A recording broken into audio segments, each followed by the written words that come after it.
On this first Sunday of Lent, let's take our bearings and navigate our faith together, trusting God to guide our hearts along the journey of everyday life. If you have ever felt like you are in the middle of a spiritual battle, or if you find yourself constantly tripping over the same bad habits, today's readings are written specifically for you.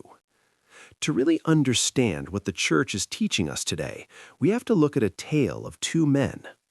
Picture this. One man is in a lush garden, surrounded by comfort and luxury, yet he fails. The other man is in a harsh, starvation-level desert, surrounded by danger, yet he triumphs. These two men are Adam from the book of Genesis and Jesus from the Gospel. St. Paul, in our second reading, helps us look at how these two stories connect and how that connection unlocks the secret to your own spiritual survival. Let's start at the beginning, in the Garden of Eden. God creates Adam and Eve and gives them everything, but then the enemy, the serpent, arrives. I want you to notice the serpent's strategy here. It's very subtle. He doesn't start by forcing them to sin. He starts with a simple question. Did God really tell you not to eat from any of the trees? This is psychological warfare. The serpent wants Eve to doubt God's goodness. He's planting a seed of suspicion, suggesting that God is holding out on them, that God is a rival who doesn't want them to be like gods. And here is the trap. Adam and Eve take the fruit, but the fruit isn't the real problem. The real problem is distrust. They decided they knew better than God. They tried to grasp for power instead of receiving it as a gift. And the result is shame. They realized they were naked and they tried to hide. This is the pattern of almost every sin we commit. First comes disobedience, then comes shame, and finally we hide from God. Now, let's fast forward thousands of years. We meet Jesus in the desert. The contrast here is important. Jesus hasn't eaten for 40 days. He is physically weak, hungry, and vulnerable. This is exactly where the devil attacks, hoping to repeat the victory he had in the garden. But Jesus is the new Adam. He goes into the wilderness to retake the ground that Adam lost. The devil throws 3 punches at him, 3 temptations, and these cover almost every sin we face today. First, the devil targets pleasure. He says, "Turn these stones into bread." Basically, he's saying, satisfy your physical urges right now. Do it your way. Don't wait for God to provide. But Jesus counters by saying, one does not live on bread alone. Jesus chooses trust over physical comfort. Next, the devil targets pride. He says, throw yourself down from the temple. Let the angels catch you. The meaning here is show off, force God to prove he loves you, make it all about you. But Jesus counters by saying, you shall not put the Lord your God to the test. Jesus chooses humility over spectacular displays of ego. Finally, the devil targets power. He says, worship me and I will give you the world. This is the temptation of the shortcut. You can have power without the suffering.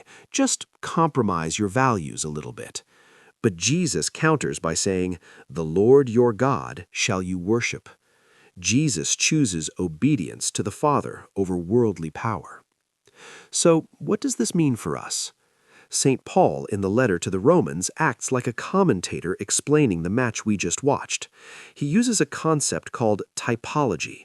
That's a fancy word that simply means looking at people in the Old Testament as previews or types of Jesus.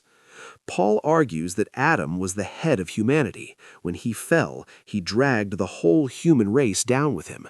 That is why we are all born with a tendency to mess up, origin sin. But Jesus is the new head of humanity. By obeying God perfectly in the desert and later on the cross, he undoes the knot that Adam tied. Because Jesus won the fight in the desert, he offers us his victory. We don't have to fight the devil alone.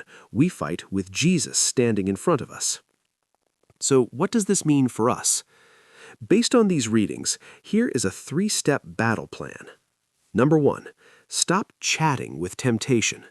In Genesis, Eve argued with the serpent. She engaged in a debate. In the Gospel, Jesus dismissed him. Jesus didn't debate, he quoted Scripture. When you are tempted, whether it's to gossip, to look at something impure, or to explode in anger, do not argue with the thought. Immediately cut it off. Say a short prayer like, "Jesus, have mercy," and move your attention somewhere else. Number 2, memorize your weapon. Jesus fought back using words from the Bible. You need ammunition too. Pick one short verse to memorize this week to use when you feel weak. If you struggle with anxiety, try Psalm 23. "The Lord is my shepherd, I shall not want." If you struggle with anger, try Psalm 145. "Slow to anger, rich in kindness." Have it ready when you need it.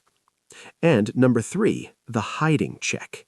Remember how Adam and Eve hid in the bushes? We do that too. We avoid prayer because we feel guilty. But the psalm today gives us the antidote. "Have mercy on me. I acknowledge my offense." If you fall into sin, do not hide. Run to God, not away from Him. Go to confession. It is the one place where we stop hiding and let God heal us. In summary, the first Sunday of Lent presents us with a choice between two paths: the path of Adam, characterized by distrust, grasping for power, and hiding in shame, or the path of Jesus, the new Adam, characterized by humility, trust in the Father, and victory over temptation. While Adam's disobedience brought brokenness into the world, Jesus' perfect obedience in the desert offers us a way out. Our task this Lent is to stop debating with the serpent of our daily temptations and instead use the weapon of Scripture and the grace of confession to stand firm with Christ. This week, when temptation strikes, do not negotiate with it. Quote Scripture like Jesus did and trust that His victory is yours.